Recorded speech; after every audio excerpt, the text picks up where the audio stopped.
Welcome to Eldritch Events channel. On this channel, we'll be exploring the mysterious and unexplained, delving into topics like the paranormal, bizarre, horror, and creepy things, and possibly uncover the secrets that have fascinated people for generations. Every week, we will be uploading fresh stories on our channel to keep you engaged and eager for more. Don't forget to hit that like and subscribe button and turn on notifications so you never miss an episode. Let's explore the world of the paranormal together. In our first story, we'll hear about a public safety officer who stumbles upon an unsettling mannequin in a storage room and discovers the reason behind the college's haunting. In the second story, a police officer who served at a hospital will recount their encounter with a spectral entity. And with that, let's get going.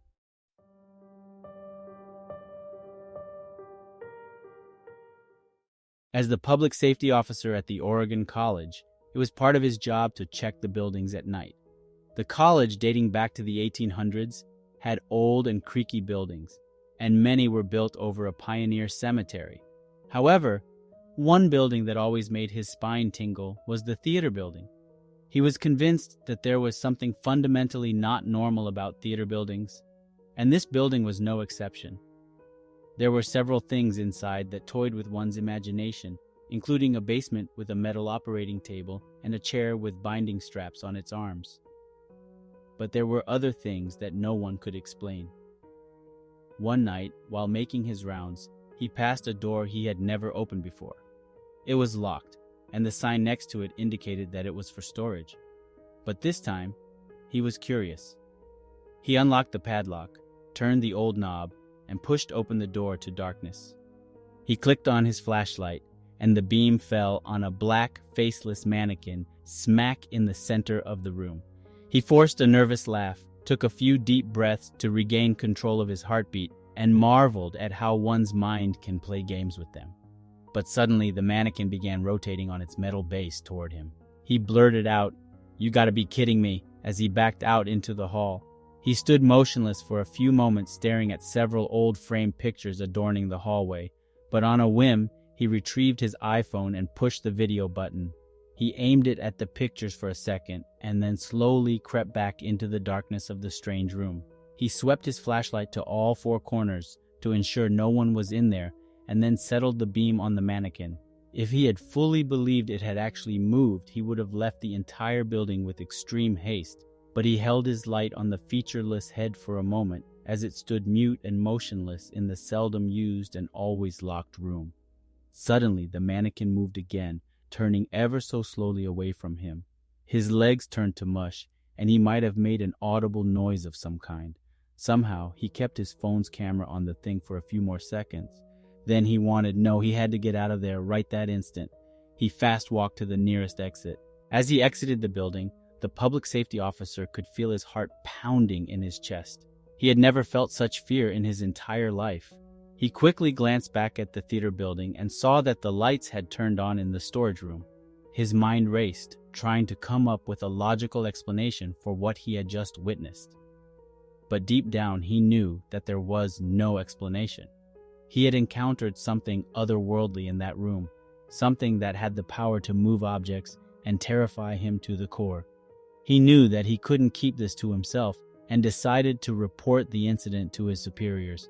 The next day, he met with the college authorities and recounted the events of the previous night. They listened patiently and then told him a story that sent chills down his spine. They revealed that the theater building was built on the site of an old asylum that had been shut down in the early 1900s. The asylum had a history of treating patients with extreme cruelty, and many of them had died due to the inhumane conditions they were subjected to. The college authorities believed that the spirits of those patients still haunted the building, seeking revenge for the atrocities they had suffered. The public safety officer couldn't believe what he was hearing. He had always been a skeptic when it came to the supernatural, but what he had experienced the previous night made him question everything he thought he knew. As he left the meeting, he couldn't shake the feeling that he was being watched. He kept turning around, but there was no one there. The air felt thick and heavy, and he could feel a chill creeping up his spine. He hurried back to his office and locked the door behind him. But the feeling of being watched only grew stronger. He could hear faint whispers and footsteps, but when he looked out the window, there was no one there. He tried to shake off the feeling, but it was impossible. He felt like he was going crazy. That night, he went back to the theater building, armed with a camera and a recorder. He wanted to document any strange occurrences and prove to himself that he wasn't imagining things. He entered the building and made his way to the storage room. He unlocked the door and turned on his camera. At first, everything seemed normal. The mannequin was still in the center of the room, and there was nothing out of the ordinary. But then he heard a faint whisper, and the mannequin began to move again. This time, it was more pronounced, and he could see it moving on its own. He tried to rationalize it, telling himself that it was just a malfunctioning mechanism. But deep down, he knew it was something more sinister. He heard more whispers and felt a cold breeze, even though the windows were closed. Suddenly, the mannequin stopped moving, and he heard a loud thud from the other side of the room. He turned his camera towards the sound and saw that one of the framed pictures had fallen off the wall. But what he saw next made him drop his camera in terror. The faceless mannequin was no longer faceless. It now had a face, and it was staring right at him with soulless eyes. He couldn't move, he couldn't breathe. He was paralyzed with fear. Then he heard a voice, a faint whisper that seemed to be coming from all around him. It said, "Get out while you still can." He didn't need to be told twice. He picked up his camera and ran out of the room, slamming the door shut behind him. As he made his way out of the building, he could hear screams and laughter coming from the theater. He knew that he had disturbed something that should have been left alone. From that day on, the public safety officer refused to go near the theater building. He quit his job soon after and moved away from Oregon, never to return again. But the memory of that night would haunt him for the rest of his life, a constant reminder that some things are better left undiscovered.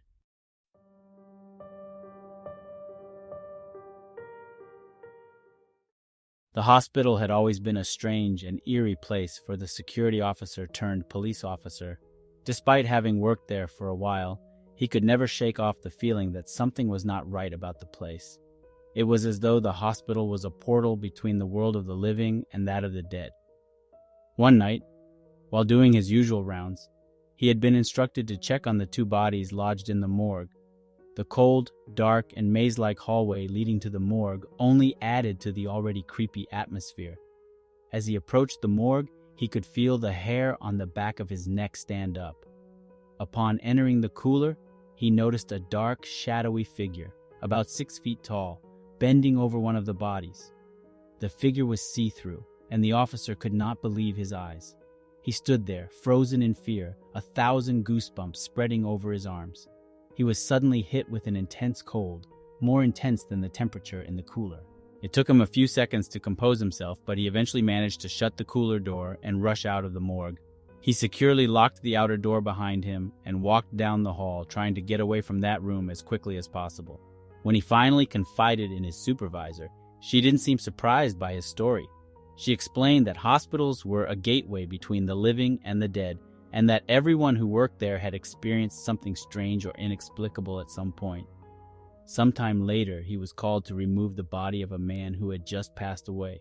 His shift partner hated going near the morgue and would never talk about his own experience there.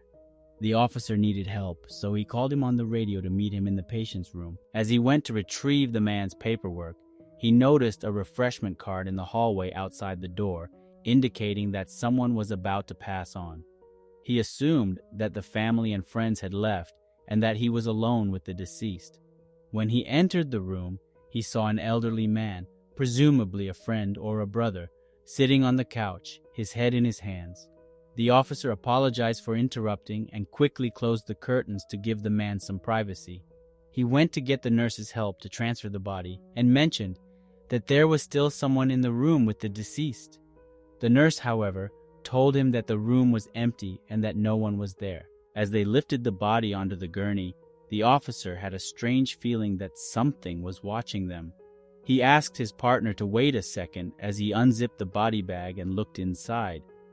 It was the same man he had seen sitting on the couch earlier. He was stunned and tried to tell his partner what he had seen, but the partner was already aware of the strange occurrences in the hospital.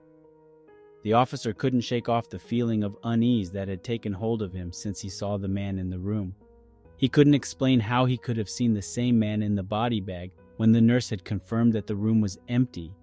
As they wheeled the body to the morgue, the officer's partner explained to him about the legend of the hospital. The story went that many years ago, the hospital had been the site of a gruesome murder, and the victim's spirit still haunted the hospital to this day. The victim's ghost would often appear to people in the morgue, and some even claimed to have seen the ghostly figure wandering the halls of the hospital. The officer's partner had heard stories of the ghost, but he had never seen it himself. The officer, on the other hand, had now experienced 2 encounters that he couldn't explain. He couldn't help but wonder if the ghost had anything to do with the strange occurrences in the hospital.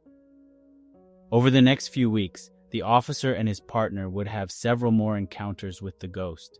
They would hear strange noises and see unexplained shadows moving in the corners of their vision. They even started to notice that certain areas of the hospital were colder than others, even though there was no logical explanation for it. While on patrol one night, the officer and his partner were startled by a deafening boom that rattled the walls emanating from the morgue. Quickly, they rushed to investigate, but upon arrival, they found the morgue to be devoid of any activity. An overwhelming presence weighed heavily in the air, and the cold seemed to be even more frigid than usual. Suddenly, the door slammed shut behind them, and they heard a low, menacing growl coming from within the room. They tried to push the door open, but it wouldn't budge. They were trapped, alone, in the morgue with whatever was in there with them. The officer and his partner knew they had to do something to escape. They tried to call for backup, but their radios were dead. They were completely cut off from the outside world. Suddenly the growling stopped, and they heard something shuffling towards the door. They braced themselves for whatever was on the other side. As the door slowly creaked open, the officer and his partner saw the ghostly figure standing in front of them. Its eyes glowed with an eerie light, and its skeletal hands reached out towards them. They backed away, but the figure kept advancing. Suddenly, the lights in the morgue flickered on, and the ghostly figure disappeared. The door swung open, and they rushed out of the room, still shaking with fear. They never spoke of the incident again, but they knew that the ghost of the hospital would continue to haunt them for as long as they worked there. The officer and his partner never forgot their terrifying encounter with the ghost of the hospital.